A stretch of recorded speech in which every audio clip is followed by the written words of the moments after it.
This is the Seller Process Podcast, where we talk about the best systems, processes, and SOPs for your Amazon business so that you can regain control of your time, build up your team, and scale your e-com empire. Hello, entrepreneurs. If you are looking to expand your business internationally and offer your products to the millions of Amazon customers spread across several marketplaces throughout the world in order to grow your brand and increase your sales, then this episode is for you. Our guest today will share with us the step-by-step process you will need to follow to launch your offers overseas, conquer new markets, and steer away from the potential pitfalls of selling internationally. Today, we're joined by Kevin Sanderson, an Amazon seller that helps other fellow sellers to expand into international marketplaces so that they can increase their sales, profits, and cash flow. He's also the host of the Maximizing E-commerce YouTube channel and podcast. Hey, Kevin, welcome to the show.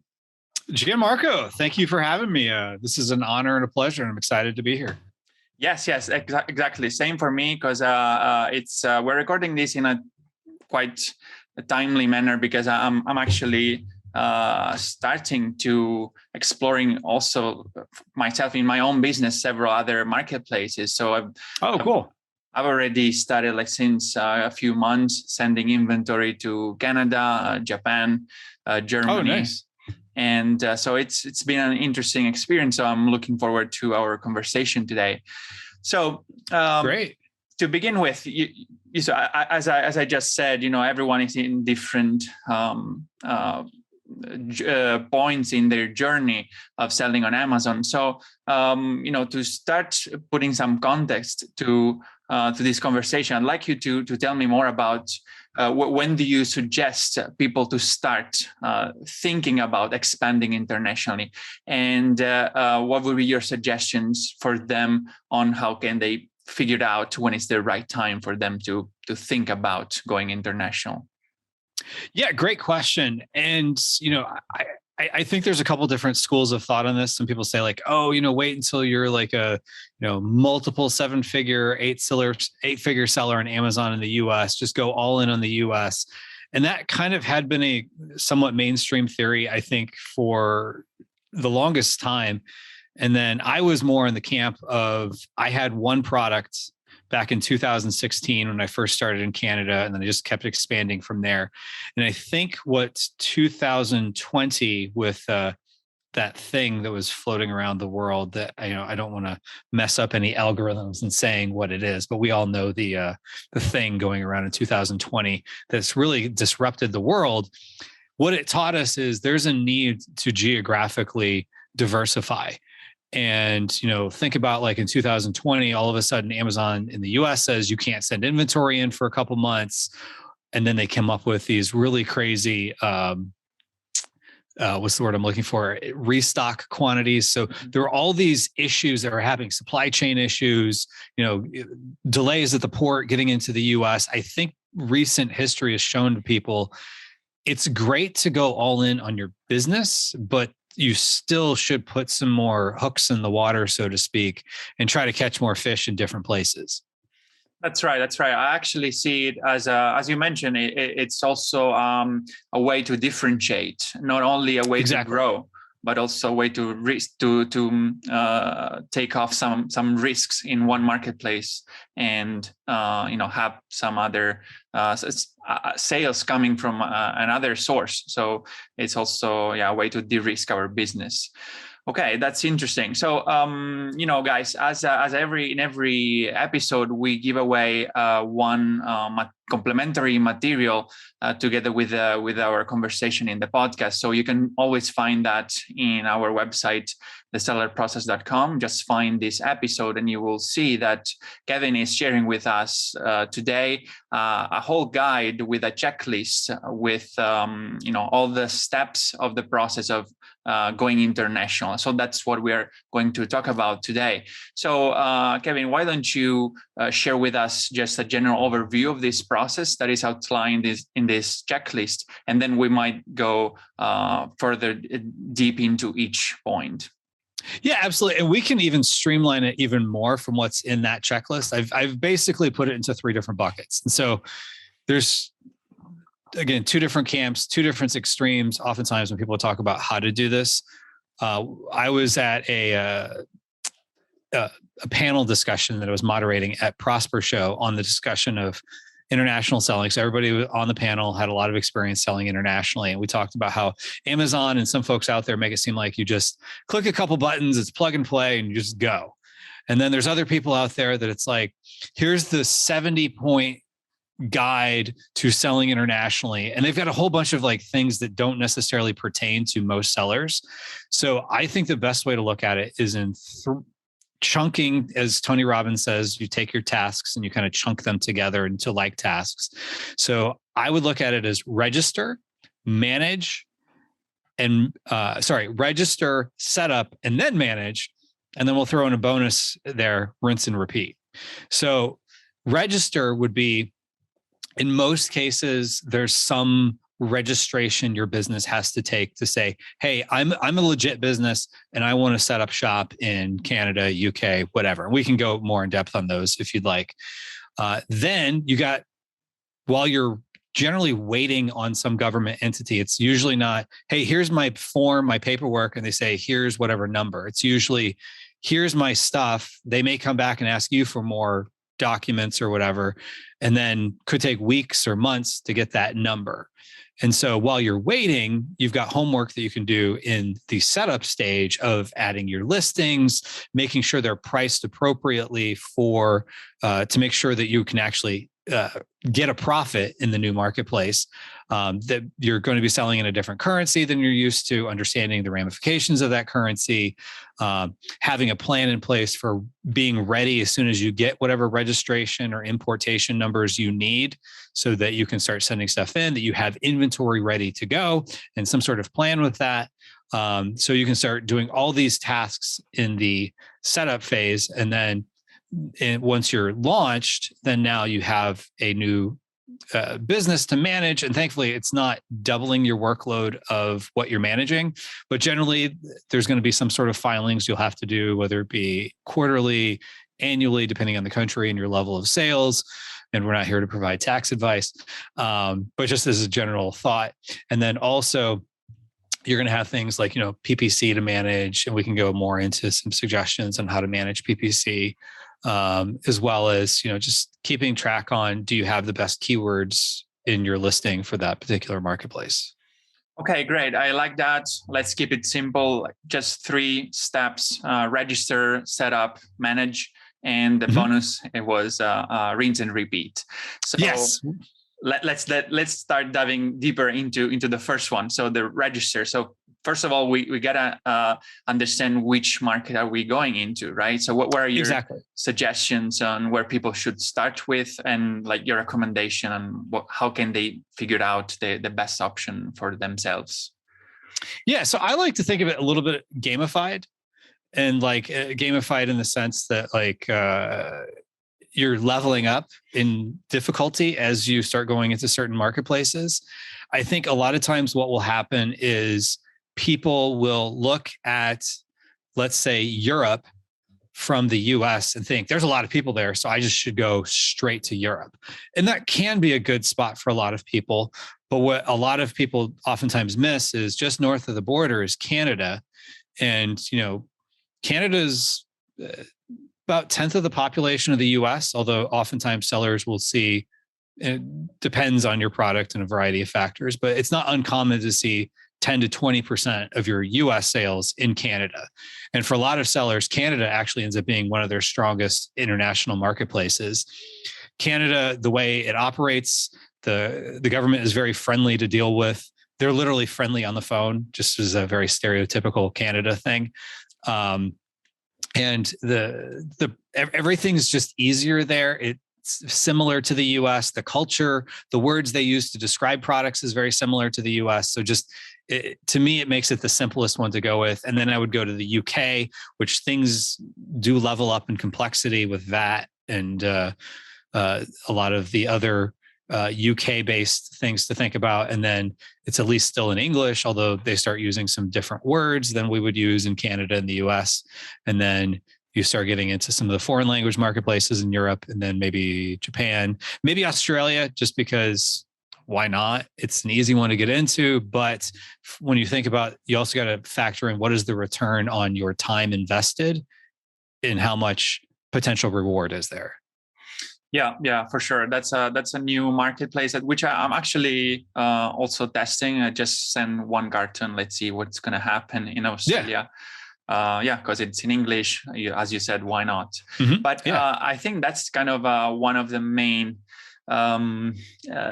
tricky thing about this, that you gotta choose the marketplace also based on your product, right? So because not the same product that sell well in Europe in the US sell the same way in Europe or in other countries. So you said well that Canada it's very simple. It's very similar with the US. So actually, most probably the products that are selling well in the US are selling well also in Canada, but that might not be true for other countries in Europe, or even more far than that, Japan or India. They have like totally different culture. So do you have any suggestions on that? How can people figure out if their product makes sense for those markets?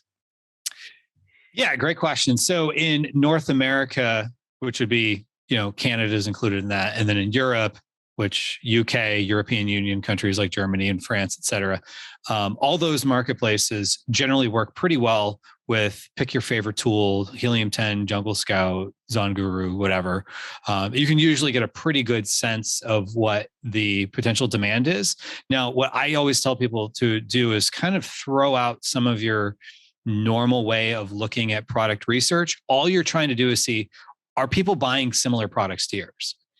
Because you've already sourced the product, you've already done the hard work. And so at least test it out. And oftentimes people end up being pleasantly surprised and they go into another marketplace and realize like, oh, there's decent demand there. And oftentimes there's less competition just because not every seller wants to deal with forms and the importation and the other stuff. So you can really give yourself a competitive edge by going into these marketplaces. Yeah, that's right. So let's talk about the second step, which is the setup. So we're talking about like legal requirements to start doing business in this country. So what are your advice on how should we tackle those difficulties?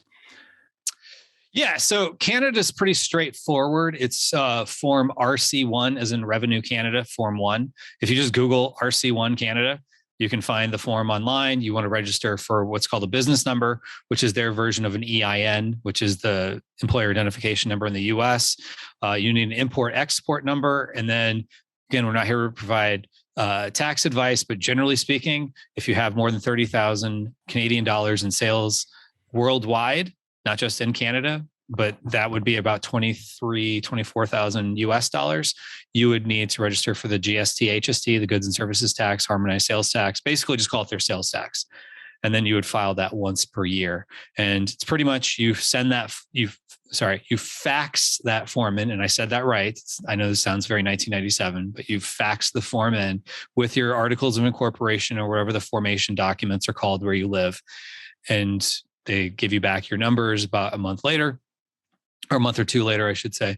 And then beyond that, then you've got, if you go into Europe, one thing that kind of confuses people is the terminology is still the same as if the UK was in the European Union, but think of UK and European Union is different.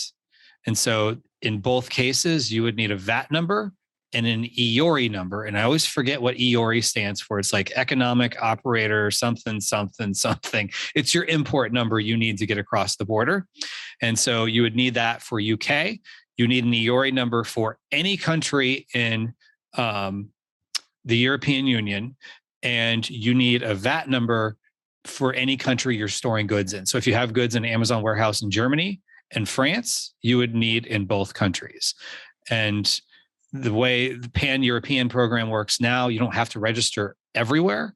you would just register in the countries where you want to store goods, which I would recommend starts, even though Amazon and some VAT companies might suggest register everywhere. It's better to start small and complicate things later than to just complicate things later and realize you overdid it and then try to put the toothpaste back in the tube, so to speak, and deregister down the road. So it's always easier to add complexity than to take complexity away. Yeah, that's right, and it's especially right for Europe, because I'm seeing, I'm in several like masterminds and with people from Europe also that just sell in Europe, and the complexity can get really high when you start selling in multiple countries. Also because laws change very frequently in Europe. They just Yes. seem to like doing that and put difficulties for sellers. So you might really want to just start with one VAT number, one country, and I would suggest even not to sell cross-border. If you have like a VAT number in UK, you should not sell cross-border to other countries in Europe, because that might give you problems with taxes and what do you owe to the different countries. Well, yeah, and to that point, Amazon has just announced recently they brought back the ability to send goods from the UK to mainland Europe, which you used to be able to do freely because the UK was part of the European Union. But I don't know how that's going to look long term. So there's a lot of question marks on that. And they make it seem like it's just going to be like it was before. Like, I don't think it will be. I always think about what's the customer experience. There's no free lunch. Someone has to pay for this additional shipping. You're going from one sovereign nation to another sovereign nation, as opposed to like within the EU is almost like shipping from Florida to Texas, but it's a little more complicated than that. But now it's a lot more complicated than that to go from UK to the rest of Europe. So yeah, start simple, and you can always add on more later as you realize there's demand. Yeah, for sure. I was just curious to know about Canada. What you mentioned before is that I've heard that because recently Amazon starting to collect sales tax, in directly from the marketplace. So there might not be the need to register in Canada these business numbers. Maybe that's what I've heard. Is that true? Or I don't know if you know about that. Maybe it's something that goes beyond your. Sure. It's a tax issue, basically. Yeah. So here's my thought on that. And again, I am not a tax preparer, so take anything I say here with a grain of salt. Do your own research, but these are just questions to ponder on. And so Amazon will collect the GST from the customer and remit that to the government if you do not put in a GST number. So if you don't put a GST registration number in. So GST operates kind of like a hybrid between value-added tax in Europe, where it's you have credits that you can subtract out when you go to file, as well as like sales tax in the US, in the sense that it's added on top of the selling price. So it doesn't affect your margins from your selling price. Now, the thing to keep in mind is you're going to pay 5% GST when you cross the border. Okay. You definitely will. If you don't put in the GST number, they won't charge you GST on top of your FBA fees. They've recently started, and I can't say one way or the other as to whether or not they're going to charge you GST on top of your PPC campaigns if you don't enter in the sales tax number. But what I can say is you'll definitely pay it when you go across the border. And so why not get that money back? And so if you don't register for GST, you can't get the money back. If you register for GST and you decide not to put the GST number in Seller Central, I don't know the long-term ramifications from a compliance standpoint, but what would happen mechanically would be, if you want that money back that you paid at the border, if you file once a year, you would go to file, let's say now it's like March 30th as we're recording this. So my filing would have been due tomorrow for last year. So you'll have to file once a year. I might not get the check if I filed in this case where I only was getting money back for what I had paid at the border, I wouldn't get that until maybe a couple months from now, if even that quickly. And then if I did put the number in, I'm essentially getting paid back from all my customers. Okay. I see. That's interesting, and definitely it's worth consulting with a tax professional on that, because it's always depending also on where your business comes from, where your business is registered. So there are several nuances to each one. Yeah. So you gotta check.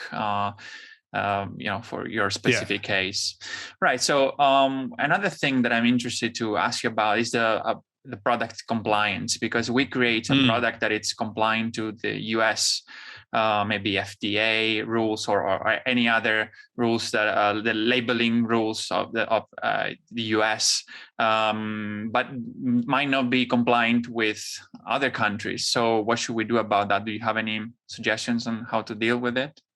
Yeah, great question. What I would suggest you do first off is look and see, are products like yours selling? And if they are, does something seem different about the labels? Like, for example, if you're selling dietary supplements in the US, in the UK, it might say food supplements. Now, I know people who actually just label for UK requirements because the US doesn't seem to care. So they make it UK. They kind of have hybridized, which I don't know that that's necessarily the best way to go. They're Canada, which also has their own requirements for that. But to keep it simple, look into things if anything is ingestible, meaning it's going to go into the body of a human. If you're making, or a pet, if you're making any sort of health claims, which in the US is a little more liberal about allowing that than other countries are like, prove it. And then also, if anything is electrical or has batteries, if there's anything that maybe goes on the skin. So just keep in mind some compliance things are going to be different based on the country. So you definitely want to look into, do you have any potential compliance things like responsible person? There are new packaging laws in Europe, in some countries in Europe, I should say, like Germany and France, they have the extended producer responsibility. So just look around, and just one of the best things to do is just ask other people that are selling there. Yeah, for sure. That's very important, actually. And one suggestion I've heard also to tackle that problem is to simply buy a product, for example, that it's sold in that country. You can buy it from there, from like Amazon Europe, for example. You buy it and just check the labels and the packaging and see what icons they put in there, because your products might get stopped at the customs, or you might get fined even if you don't comply with the packaging regulations of that country. So yeah, exactly. And just check to see also too, like, is there some sort of local address on the label as well? Because sometimes there has to be some sort of local address or something. And there's companies that can help you with that, like Global E-commerce Experts, for example. I know they do a lot of compliance stuff for Europe. I know of folks that do compliance stuff for Canada. So, I mean, there's options out there. And if someone's doing it, that means it can be done. Okay, right. So moving on with next step of the process. Let's say we figured out already, since what we have said so far, we managed to find out which marketplace we're going to launch our products into, and we know the legal requirements, and if our product is a good fit with that market.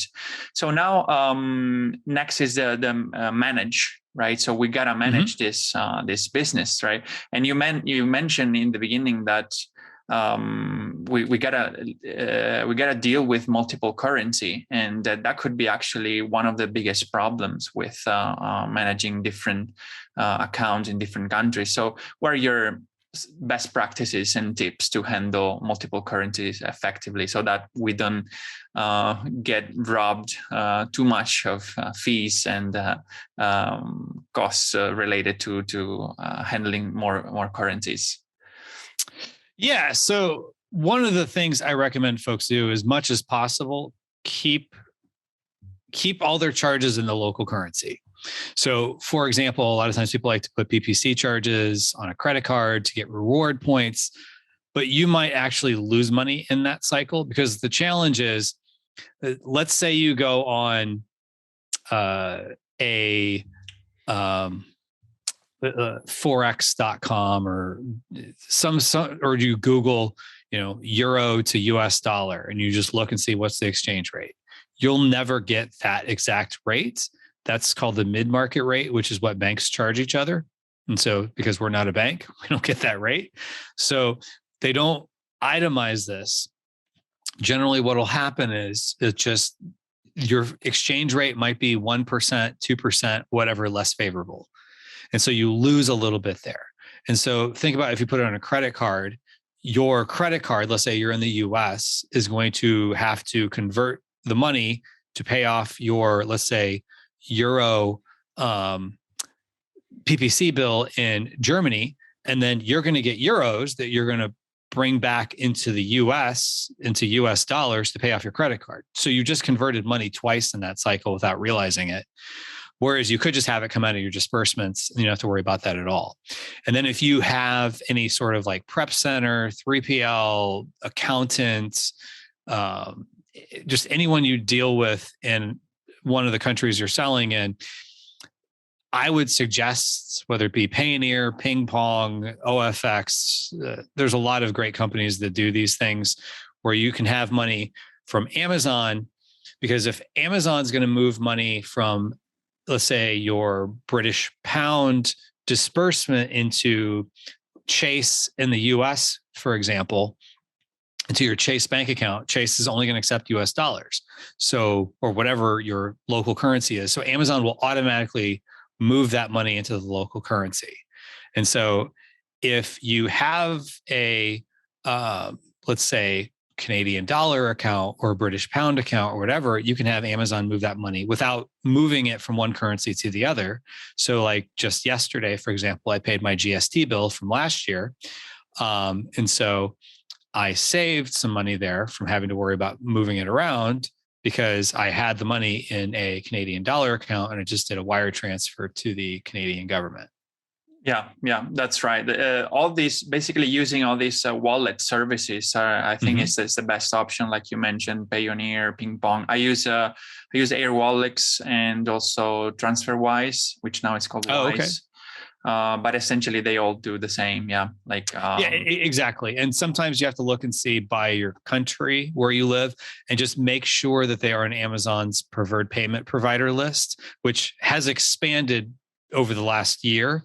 But just make sure that for your country, they're on the list before you have money. You're attempting to have money go someplace and Amazon says no. Yeah, that's right. You cannot connect any type of account. They has to be in the list of Amazon accepted accounts. Yeah, that's right. Exactly. Then last question for you. You mentioned in the beginning also, among several challenges that we need to face when selling internationally, managing currencies was one, and the other one is managing inventory, right? Because we start having we don't just need to send our inventory in one warehouse in FBA, but now we might have 3 or 4, depending on how many countries we're selling in. So what are your advice to manage inventory effectively now that we have our inventory spread in multiple countries? Yeah. So one of the things you could do, and this is actually a tip I picked up from another panelist, he was saying what he does in the session I had at Prosper. He was saying that what he does is right before his goods ship China, he decides where they're going. So I had always decided, okay, I want X amount approximately for North America. I want X amount for, let's say, UK, X amount maybe for mainland Europe or whatever. And I would or this much to go to Australia. He said he just decides right before it ships, okay, I want you to send this much to the US, this much to Canada, this much to wherever. So that could be one way to do it, because that way you have more real-time data than, the month or two you're waiting before stuff ships. So, you place an order and then they have to spend 6 weeks to 8 weeks or whatever, making the product. that, your data is a little lagged. So that way he knows closer to when he actually needs it and it would get into stock. So that's one way to do it. Another way to do it too is, you can utilize third-party logistics companies to do some of the storage for you. Last year was pretty brutal with Amazon. That we all had issues everywhere, which they seem to have opened up quite a bit. But last year, Amazon really seemed to be really worried about restock quantities. And so we had restock quantities everywhere. So that added further complication. Right now, I have enough in every country that I don't have to really worry about it, but I don't trust that. And so I still am going to hold some back, in various places before sending it to Amazon, just to keep my IPI score up and things of that nature. And so I would definitely recommend, if it makes sense for you, try to have some offsite warehouse and maybe wait to the last possible minute to decide what stock goes to what country. Okay. Yeah. Sounds great. Right. Thank you, Kevin. Guys, as you know, if you would like to get deeper into this topic and get more information on how to expand your business internationally, remember to download the complimentary material that we offer for this episode. You can go to thesellerprocess.com, find this episode in the show notes. You will see the link, or in the YouTube video in the description, you will find the link to download this the guide or checklist that Kevin is offering us, and where you will find much more information, some of the things we spoke about today, and much more information to help you basically start your journey into overseas countries. So Kevin, how can people connect with you, and what can you help them with if they would like to get in touch with you? Yeah, absolutely. They can always go to my YouTube channel, youtube.com/maximizing e-commerce. No dashes, all one word. They can always feel free to email me, kevin@maximizingecommerce.com. I do offer services to help people figure out some of the jumping through the hoops that you have to do. Because once you're up and running, it's fairly straightforward. It's just some of the weird stuff that comes up along the way when you're getting set up and registered. And, even though I don't provide tax advice, just giving people a little bit of clarity from my experience and the experience of the people that I've helped. Awesome. Okay, that's great. Thank you very much, Kevin. And so guys, remember, the key to success is to emulate the best. So go and take action and start expanding your business into different marketplaces, and follow the tips that Kevin just shared, and put into practice the insights that you've learned from this episode. And thank you, Kevin, again. Hope to see you in the next episode. Hey entrepreneurs, I hope you enjoyed the episode and learned something from the interview. If you're serious about creating systems for your business, automating processes and building up your team so that you can transfer the tedious daily tasks in order to focus on more high-level strategic tasks and work on your business and not in your business, I've created a guide for Amazon sellers named Capturing Systems and Creating SOPs. That you can find at thesellerprocess.com/systems ebook, where you will learn how to leverage systems and SOPs in your Amazon business so that you can accomplish more by working less, optimize your time, automate and delegate tasks, and reap the benefits of being a true business owner and not simply an operator in your own business. Go download the ebook at thesellerprocess.com/systems ebook and start implementing all the tips and insights that I share with you. And leave us a review or a comment to let us know how the content we are sharing here is making an impact in your business. And have a productive week.